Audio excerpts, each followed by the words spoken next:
GDP संकल्पना. GDP म्हणजे काय हे आज आपण सोप्या भाषेत समजून घेऊया. GDP gross domestic product. व्याख्या: एका ठराविक कालावधीत देशाच्या सीमेच्या आत उत्पादित केलेल्या सर्व वस्तू आणि सेवांचे एकूण बाजार मूल्य म्हणजे जीडीपी होय. सोप्या भाषेत, आपल्या देशात एका वर्षात किती रुपयांचा माल तयार झाला आणि किती रुपयांच्या सेवा दिल्या गेल्या याची एकूण गोळा बेरीज म्हणजे जीडीपी. जीडीपीचे मुख्य दोन प्रकार. वास्तविक जीडीपी हा आधारभूत वर्षाच्या किमतींवर आधारित असतो. यात महागाई गृहीत धरली जात नाही.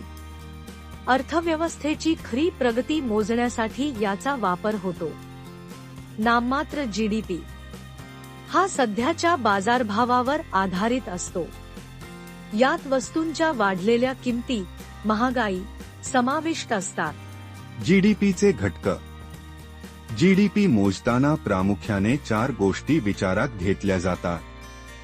उपभोग, नागरिकांनी स्वतःसाठी केलेल्या खर्चाचा यात समावेश होतो, उदाहरणार्थ अन्न, कपडे, गाडी इत्यादी.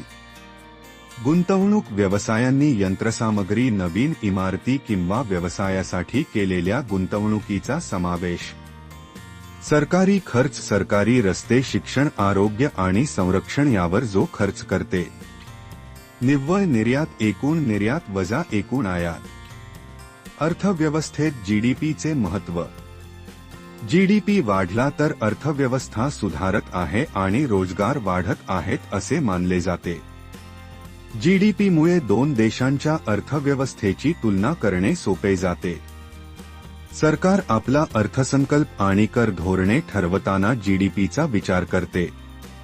पुढच्या व्हिडिओमध्ये आपण जीडीपीच्या बाबतीत भारत जगाच्या पाठीवर कोठे आहे ते पाहू.